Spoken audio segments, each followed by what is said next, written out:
বন্ধুরা, মৌমাছি হলো পৃথিবীর সবথেকে বিপজ্জনক পতঙ্গের মধ্যে অন্যতম। তবে এরা যতটা ভয়ানক হয় ততটাই পরিশ্রমীও হয়। ভয়ানক এই জন্য কারণ এদের কাছে ধারালো হুল থাকে, আর যদি একবার মৌমাছি কোনো ব্যক্তির শরীরে হুল ফুটায় তাহলে সেই ব্যক্তিকে অসম্ভব যন্ত্রণার সম্মুখীন হতে হয়। এইটা হয়তো আপনারা সকলেই জানেন, মৌমাছি মিষ্টি মধু তৈরি করার জন্য বেশ পরিচিত, আর সেই জন্য তাদেরকে অনেক পরিশ্রম করতে হয়। এই মৌমাছিরা বিভিন্ন ধরনের ফুলের রস পান করে এবং সুস্বাদু মধু তৈরি করে। আপনারা জানলে অবাক হবেন যে একটি মৌচাকে প্রায় 150 কেজি পর্যন্ত মধু তৈরি হয়। এদের পরিবার সম্পর্কে বলতে গেলে এদের একটি চাকের মধ্যে প্রায় 20,000 থেকে 50,000 মৌমাছি বসবাস করে, যার মধ্যে 500 থেকে 600টি পুরুষ মৌমাছি থাকে। তবে এই চাকের মধ্যে শুধুমাত্র একটি রানী মৌমাছি থাকে, যারা বাকি মৌমাছির তুলনায় আকারে বড় এবং শক্তিশালী হয়। এই জন্য রানী মৌমাছি বাকি মৌমাছিদের উপর রাজত্ব ফলায়। হ্যাঁ বন্ধুরা, এই চাকের মধ্যে পুরুষ এবং রানী মৌমাছি ছাড়া বাকি সব মৌমাছি হলো শ্রমিক মৌমাছি, যারা রানী মৌমাছির আদেশ পালন করে। কিন্তু আপনারা কি জানেন এই মৌমাছিগুলোর জন্ম কিভাবে হয়, অথবা কোথা থেকে আসে এই মৌমাছিগুলো? যদি না জানেন তাহলে ভিডিওটি শেষ পর্যন্ত দেখুন। বন্ধুরা, এই প্রক্রিয়ায় সবার প্রথমে পুরুষ এবং মহিলা মৌমাছির মিলন হয়, যেমনটা আপনারা এখন স্ক্রিনে দেখতেই পাচ্ছেন। এই মিলন প্রক্রিয়া কয়েক মিনিট ধরে চলে। মৌমাছির মিলন প্রক্রিয়া সম্পূর্ণ হওয়ার কয়েকদিন পরেই রানী মৌমাছি ডিম দেওয়ার অবস্থায় চলে আসে। বন্ধুরা, আপনারা শুনলে অবাক হবেন যে রানী মৌমাছি একসাথে প্রায় 2 থেকে 3,000 পর্যন্ত ডিম দিতে পারে। হ্যাঁ বন্ধুরা, এই মৌমাছির চাকের একটি অংশে ডিম থাকে। তারপর শ্রমিক মৌমাছিরা সেই ডিমগুলোর দেখাশোনা করে। কিন্তু বন্ধুরা, এই ডিমগুলোরও কিন্তু একটি অদ্ভুত কাহিনী রয়েছে, যেটা শুনলে আপনারাও অবাক হয়ে যাবেন। আসলে মৌমাছিরা 2 ধরনের ডিম দেয়, একটি হলো ফার্টিলাইজ আর একটি হলো আনফার্টিলাইজ। ফার্টিলাইজ ডিমের কথা বললে এই প্রকার ডিম থেকে রানী মৌমাছি এবং মহিলা শ্রমিক মৌমাছি জন্মায়। রানী মৌমাছিকে এই জন্য রানী মৌমাছি বলা হয় কারণ এরা রিপ্রোডিউস করতে পারে, অর্থাৎ এরা ডিম দিতে সক্ষম, যার মাধ্যমে অন্যান্য মৌমাছিরা জন্মায়। অন্যদিকে মহিলা শ্রমিক মৌমাছির কথা বললে এদের এই জন্য শ্রমিক মৌমাছি বলা হয় কারণ এদের মধ্যে রিপ্রোডিউস ক্ষমতা থাকে না, অর্থাৎ এরা ডিম দিতে পারে না। আনফার্টিলাইজড ডিমের কথা বললে এই ধরনের ডিম থেকে পুরুষ মৌমাছির জন্ম হয়, যাদেরকে ড্রোনও বলা হয়।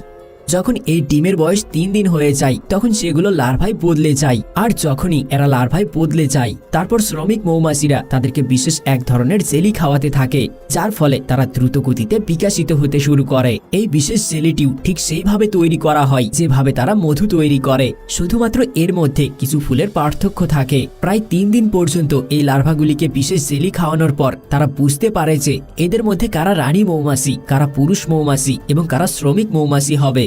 এই বিষয়টি বুঝে যাওয়ার পর এরা শুধুমাত্র রানী মৌমাছি হতে চলা লার্ভাগুলিকেই বিশেষ ধরনের জেলিটি খাওয়ায়, যাতে তারা দ্রুত বিকাশ লাভ করতে পারে। অন্যদিকে মহিলা শ্রমিক মৌমাছি এবং পুরুষ মৌমাছিদেরকে এরা শুধুমাত্র মধুই খাওয়ায়। যেহেতু এদের চাকে শুধুমাত্র রানী মৌমাছিরই রাজত্ব চলে, সেই জন্য এরা এমনটা করে, কারণ রানী মৌমাছি পরবর্তী সময়ে বংশবিস্তার করতে সক্ষম হয়। এই জন্য রানী মৌমাছির লার্ভাগুলোকে বিশেষ পুষ্টিকর খাবার খাইয়ে শক্তিশালী করে তোলা হয়। লার্ভাগুলির বয়স 6 দিন হয়ে গেলে এই গর্তগুলো মোমের আবরণ দ্বারা বন্ধ করে দেওয়া হয়। এরপর লার্ভাগুলো ভিতর থেকে পিউপা বানাতে শুরু করে, যেমনটা আপনারা স্ক্রিনে দেখতেই পাচ্ছেন।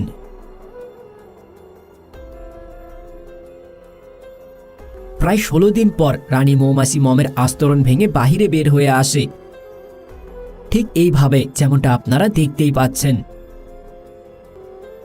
বন্ধুরা, এইভাবে রানী মৌমাছির জন্ম হয়। তারপর প্রায় 22 দিন পর শ্রমিক মৌমাছির জন্ম হয় এবং প্রায় 24 দিন পর পুরুষ মৌমাছির জন্ম হয়। তারপর তারা কিছুদিনের মধ্যেই মিলনের জন্য প্রস্তুত হয়ে যায়, আর পুনরায় মিলনের মাধ্যমে মৌমাছি তাদের জীবন চক্রের শুরু করে দেয়।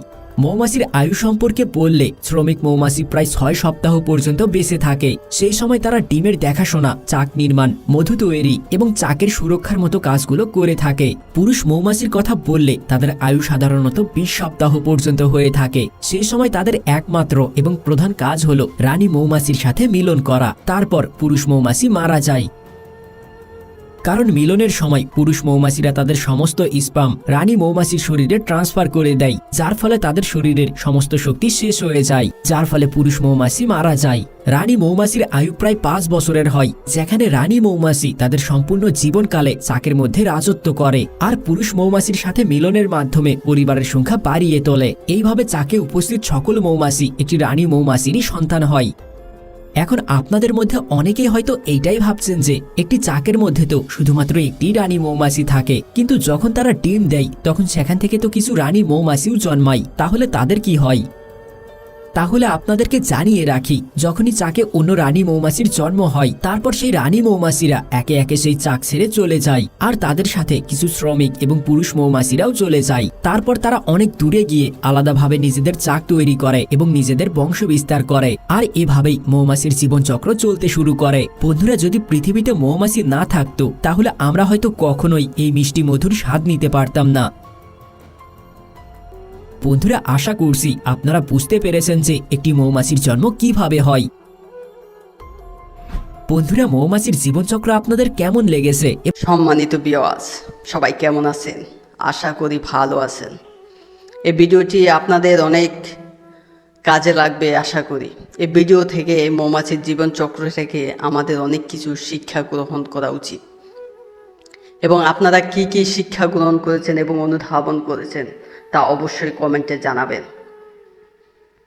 একটা মৌমাছি কিভাবে তার সাম্রাজ্য পরিচালনা করে এবং কিভাবে নেতৃত্ব প্রদান করে এবং কিভাবে তার সমস্ত সৈন্যবাহিনীকে পরিচালনা করে, আমরা এই মৌমাছির জীবনচক্র থেকে অনুধাবন করেছি। আপনারাও কি কি মতামত করবেন তা অবশ্যই কমেন্টে জানিয়ে দিবেন। ভিডিওটি ভালো লাগলে লাইক, কমেন্ট, শেয়ার করে আমাদের পাশে থাকবেন এবং সাবস্ক্রাইব করে আমাদের সদস্য হবেন। সবাইকে ধন্যবাদ জানিয়ে শেষ করছি আজকের মতন। আসসালামু আলাইকুম।